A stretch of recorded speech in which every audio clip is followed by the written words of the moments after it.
You have 30 seconds to remove yourself from this building, the hospital's chief medical officer said, not even bothering to look up from his phone, before I have security escort you out, in front of every single one of your colleagues. The woman standing in the doorway of his corner office on the 14th floor of Meridian Health Systems didn't move. She was calm in the way a storm is calm, before it decides where to make landfall. She set a single manila folder on the edge of his mahogany desk, her fingers pressing it flat with quiet deliberateness, and looked at Dr. Everett Crane with the kind of eyes that had been waiting for this exact room, this exact moment for 11 years. I know exactly what you did to my father, she said. The question, Dr. Crane, is whether you remember doing it. The color left his face so completely and so fast that it looked like someone had pulled a drain plug somewhere behind his eyes. The Meridian Health Systems campus in Atlanta, Georgia, occupied 6 city blocks of prime midtown real estate. A gleaming campus of glass towers and manicured courtyards that patients saw from the road and mistook for a luxury hotel. It was designed to project healing, permanence, trustworthiness. Inside, the walls were hung with oil portraits of past board chairs and framed mission statements about compassionate care and community service. The whole place smelled of lavender sanitizer and freshly brewed coffee from the executive floor, and Dr. Everett Crane moved through it every morning, like a man who had personally built every square foot with his own hands. At 61, Crane was the kind of man who gave keynote addresses at medical ethics conferences and accepted humanitarian awards in a tuxedo. He had thin silver hair, worn slightly long, wire-rimmed glasses he didn't need, but wore anyway because they communicated thoughtfulness, and a custom-fitted navy suit under his white coat. He served on 3 state health boards.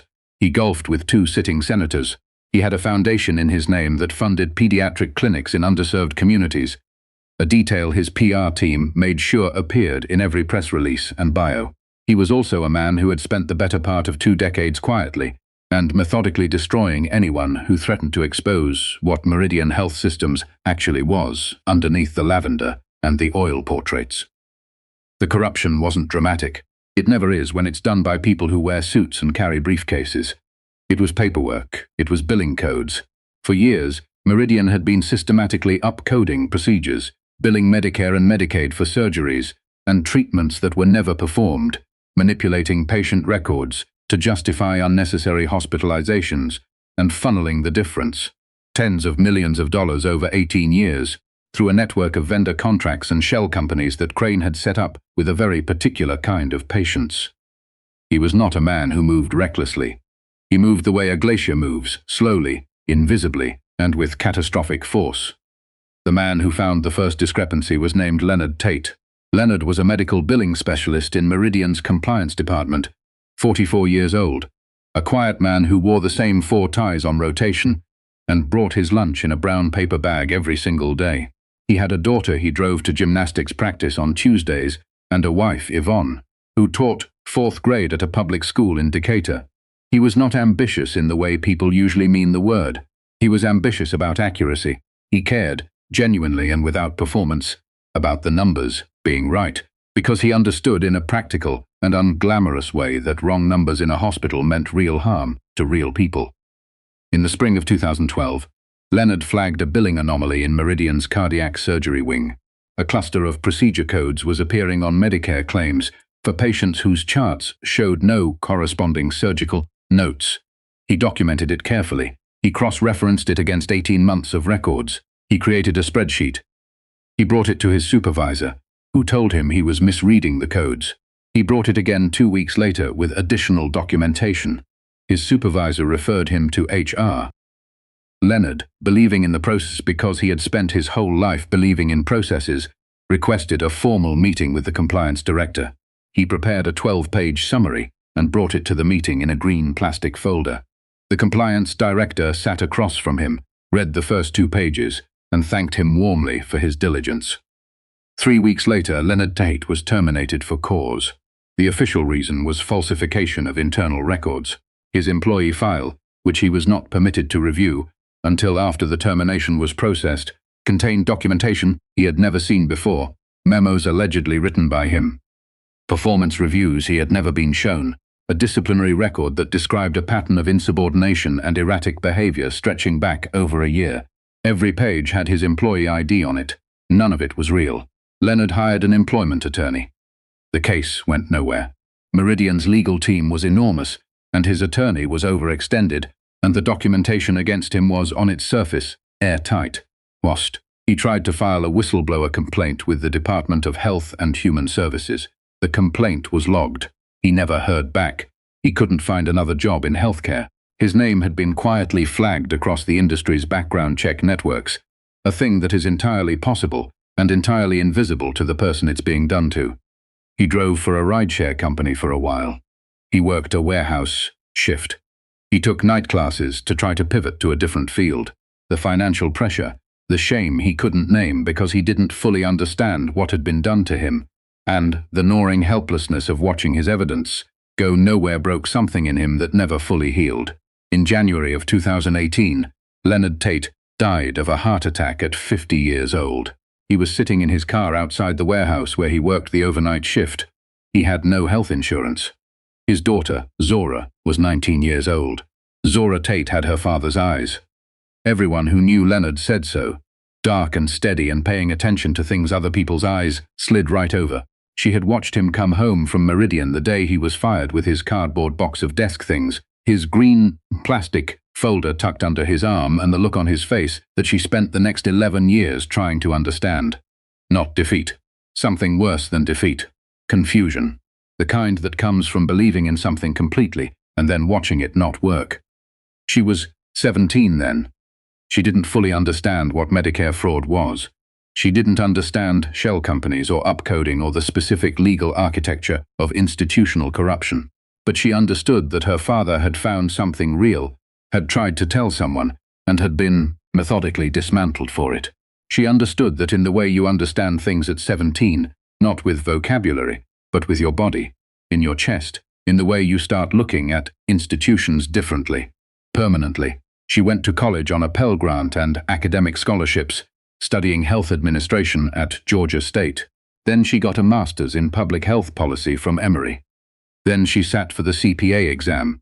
Then she applied to the Office of Inspector General at the Department of Health and Human Services, the federal office responsible for investigating healthcare fraud, and got in. She spent 4 years learning to read billing records the way her father had read them, but with federal tools, subpoena authority, and access to databases that made the picture visible in ways a single compliance officer with a 12-page summary never could. She did not tell anyone at the OIG why she had applied. She did not recuse herself from Meridian cases. She waited until she was assigned one through the normal rotation, and when it landed on her desk, she worked it with a precision that her colleagues found slightly unnerving, not because she seemed emotional, but because she seemed the opposite. Zora worked the Meridian file the way a surgeon works, clean hands, no wasted motion, no looking away. It took her 3 years to build the case. She traced 22 years of fraudulent billing. She identified 7 shell companies tied to Meridian vendor contracts. She located the offshore accounts in the Cayman Islands and in Luxembourg, where the money had been laundered after moving through a hospital equipment supplier that existed only on paper. She found the specific compliance file on her father, obtained through subpoena, and documented the fabricated records with forensic precision. She found the email chain buried in a backup server that Meridian's legal team had not known was covered under the document preservation order, where Crane's deputy had written after Leonard's termination. Problem contained. LT out, compliance director briefed. Crane's reply was 2 words: good work. She presented the investigation to the U.S. Attorney's Office for the Northern District of Georgia on a Thursday afternoon in March. She sat at a conference table with a senior assistant U.S. attorney named Prosecutor Pierce, a serious-faced woman in her 40s who had spent a decade on healthcare fraud cases and walked her through 600 pages of documentation in 4 hours. At the end, Prosecutor Pierce took off her glasses, set them on the table, and looked at Zora with a very specific expression that Zora had learned to read as the moment a case becomes real to someone. "How long have you been working on this?" Prosecutor Pierce asked. 3 years on the federal file, Zora said. Then she paused. 11 years on the rest. The morning of the OIG hearing was clear and cold. The federal building on Spring Street in downtown Atlanta had the specific quality of light that courthouses and federal offices share: flat, relentless, The kind of light that hides nothing. Dr. Everett Crane arrived with 3 attorneys from one of the most expensive healthcare defense firms in the Southeast. Night. He wore his Navy suit. He had been through federal depositions before, advisory inquiries, a CMS audit in 2019 that had found minor irregularities and cost him a settlement, and a press release as a technical billing dispute now resolved. He was not a man who had ever been seriously afraid of a hearing room. The proceeding was an administrative enforcement hearing before the HHS Office of Inspector General, which had the authority to exclude individuals and entities from Medicare and Medicaid programs, a financial death sentence for any healthcare system dependent on federal reimbursement. Meridian's annual Medicare revenue was $240 million. The hearing mattered. Crane settled into his chair at the respondent's table and surveyed the room with the comfortable authority of a man who had occupied important rooms his whole life. His lead attorney, a compact, silver-tongued man named Voss, leaned over and said something quietly reassuring in his ear. Crane nodded. He glanced at the federal table across the aisle, scanning the prosecutor and her support staff, and then his eyes moved further and found the OIG's lead investigator, who was to be the first witness. He had not been given her name in the pre-hearing briefing. His legal team had received the exhibit list, the billing documentation, the shell company records. The witness designation had simply read, Special Agent, OIG Financial Crimes Unit, Atlanta Field Office. Zora Tate walked through the door at the back of the hearing room and came down the center aisle at a pace that had no urgency and no hesitation. She wore a dark charcoal blazer over a white blouse, her natural hair pulled back. She carried a black document case. She did not look at the gallery. She did not look at Voss or at the other defense attorneys. She walked directly to the witness chair, set her document case on the table beside her, and sat down. And then she looked at Crane. He knew, in the first half-second, that he was looking at someone he had seen before. The eyes were his problem. They were Leonard Tate's eyes, the same specific quality of attention, the same dark steadiness. He knew those eyes. He had seen them in a photograph once, in the personnel file his compliance director had shown him. And he had seen them somewhere else too, somewhere that floated at the edge of his memory. Like a thing you can't quite surface. His brain made the connection 3 seconds later, and when it did, the blood left his face so completely that Voss noticed immediately and put a hand on his arm. Crane remembered Leonard Tate's termination meeting. He had not attended it personally. That was handled by HR and the compliance director. But he remembered the day it was finalized. He had walked through the parking structure on his way to his car, and there had been a girl, a teenager, sitting on the hood of an old Honda in the visitor section, with a backpack between her feet. She had been watching the main entrance to the building. Just watching. Not crying, not on her phone. Just watching the doors where her father was about to walk out with a cardboard box. As Crane had passed, she had turned her head and looked at him. He hadn't known who she was. He had assumed she was waiting for someone. But she had looked at him for a long moment with those dark, steady eyes, and something about it had made him walk faster. That had been 11 years ago. The administrative law judge, a deliberate woman named Judge Holloway, called the hearing to order. Prosecutor Pierce stood and began the examination. "Please state your name and current position for the record." "Zora Tate," she said. Her voice was clear and even.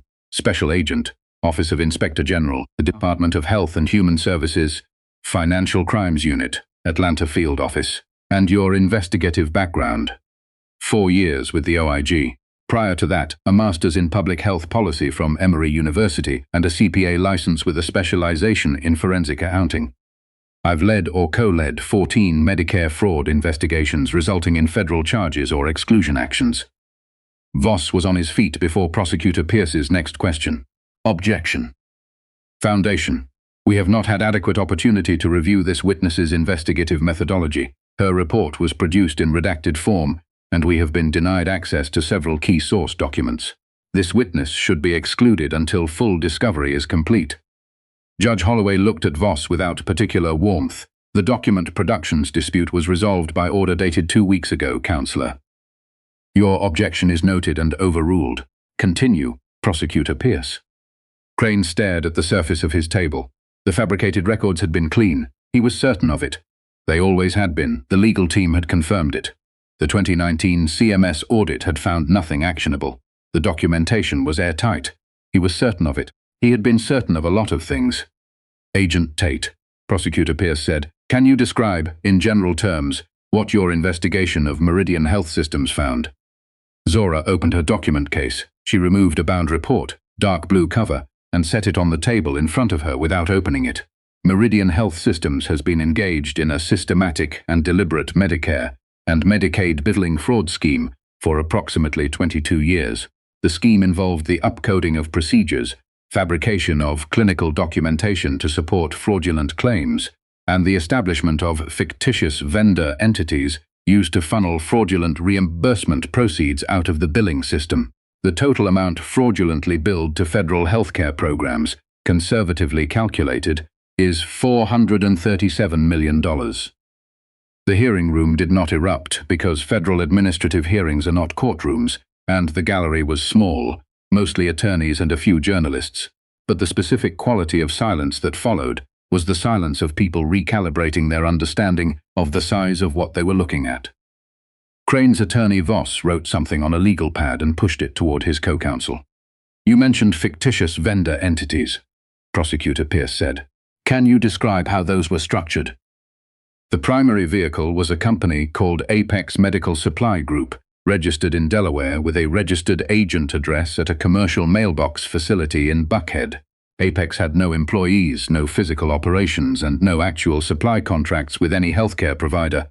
It existed to receive payments from Meridian's accounts payable system, which were then routed to 2 offshore accounts, one in the Cayman Islands and one in Luxembourg, through a series of wire transfers structured to remain below federal reporting thresholds. She turned to the first exhibit in her case.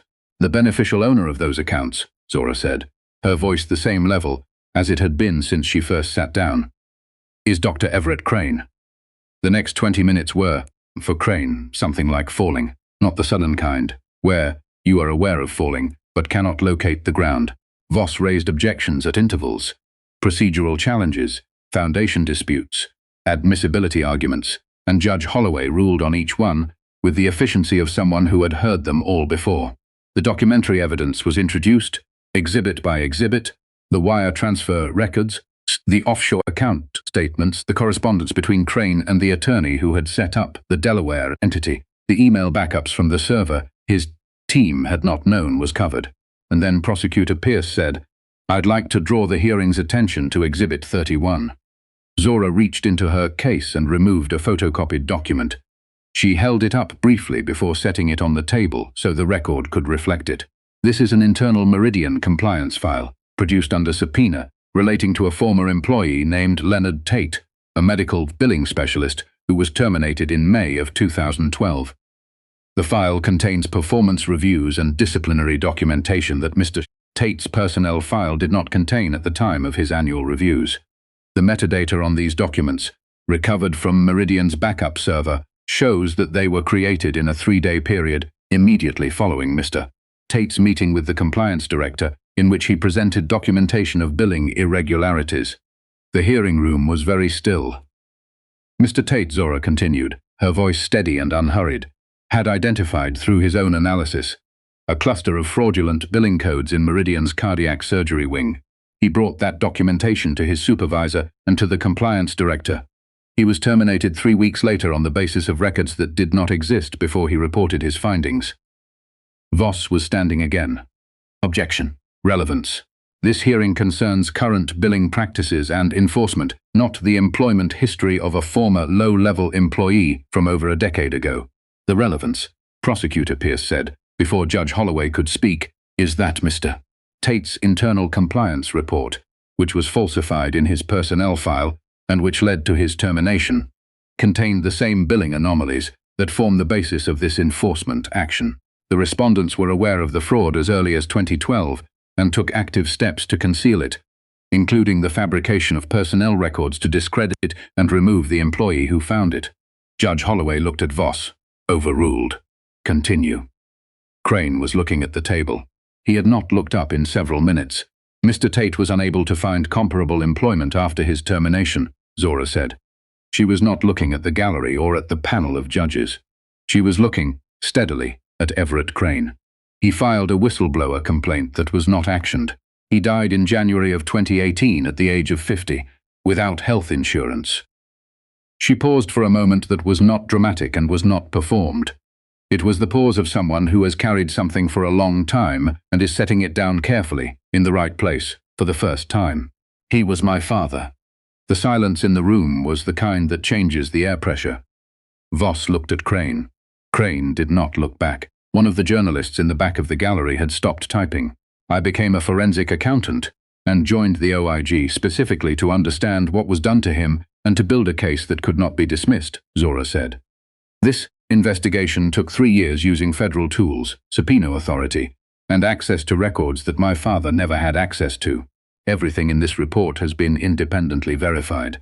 The fraud is documented, the shell companies are documented, the offshore accounts are documented, and the deliberate destruction of my father's career, his reputation, and his livelihood to protect that fraud is documented. She opened the blue binder for the first time and set it flat on the table in front of her. Every number is right, she said. They were always right. He was always right. What happened next did not happen all at once, because federal enforcement does not move with the speed of a gavel, striking a block. It moves with the speed of institutions when they have been given sufficient and undeniable cause to move, which is slower and more comprehensive and considerably harder to stop. The OIG issued an immediate suspension of Meridian's billing privileges, pending the outcome of the enforcement action. The Department of Justice, which Prosecutor Pierce's office had been coordinating with since February, unsealed a criminal indictment against Crane and 3 senior Meridian executives the following morning. The charges were healthcare fraud, conspiracy, obstruction of justice, and 1 count that made Crane's attorney close his eyes briefly when he read it. Destruction of evidence in a federal investigation related to the fabrication of Leonard Tate's personnel file. The story broke before noon on a Friday and did not leave the news cycle for 4 months. The amount, $437 million billed over 2 decades, made it one of the largest single-institution Medicare fraud cases in the history of the Southern District. The Senate Finance Committee launched an inquiry. 3 state health board seats that Crane had occupied became the subject of an ethics investigation within 2 weeks. The foundation in Crane's name quietly removed his name from its letterhead, and then, when the extent of the documentation became clear, from its existence entirely. Crane's legal team was very expensive and very good, and negotiated aggressively at every stage. It did not matter in the proportion they had anticipated. The forensic documentation was exact. The offshore records, obtained through a mutual legal assistance treaty with the Cayman Islands, were complete. The backup server records were authenticated, and the email that Red Problem contained, LT, out with Crane's reply of good work, was entered into the criminal record and read aloud in open court 3 times at various stages of the proceedings. He was convicted on 11 federal counts, sentenced to 14 years in federal prison, ordered to pay restitution of $437 million, and permanently excluded from any participation in federal healthcare programs.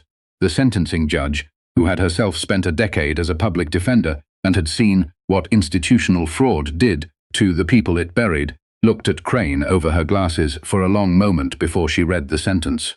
"You had access to a system designed to heal people," she said, "and you spent 20 years stealing from it and burying anyone who noticed. The harm you caused extends further than any dollar amount can represent." Crane said nothing. He looked at that moment like a man who had forgotten how to be the person he had spent 60 years performing. Zora attended the sentencing. She sat in the 3rd row of the gallery, not in the front, not making herself visible, just present. She wore the same dark charcoal blazer. She had her father's watch in her jacket pocket, a Timex with a cracked crystal that he had worn every day of her childhood, the kind of watch that costs $30 and lasts forever if someone takes care of it. He had taken care of it. She had taken care of it since 2018, keeping it wound even after she stopped wearing it. She did not cry at the sentencing. She had done that alone before this, in the years that it took to build the case, in the gaps between the work, when the shape of everything her father had lost became too clear to hold at a distance. She had grieved it, and she had worked it, and she had kept both of those things separate and intact, because the grief was hers, and the work had to belong to the evidence. When the sentence was read, She felt something shift in her chest that she did not have a precise word for. Not triumph, not relief exactly, though it was close to relief. Something more like the feeling of a door closing on a room that had been left opened too long, drafty and cold, and finally being closed. She walked out of the federal building into the March afternoon and stood for a moment on the wide stone steps. With the Atlanta skyline spread out ahead of her, and the sun coming in at the low flat angle it takes in early spring, she reached into her pocket and felt the weight of the watch, its familiar brass edge. Her father had told her once, when she was maybe 12 and furious about something small and long forgotten, that the only useful response to something being wrong was to understand exactly how it was wrong, not to yell about it, not to give up. Just to understand it, precisely, down to the mechanism. She had understood it precisely. She pressed her thumb against the cracked crystal, feeling the faint tick of the hands moving inside, and walked down the steps into the light.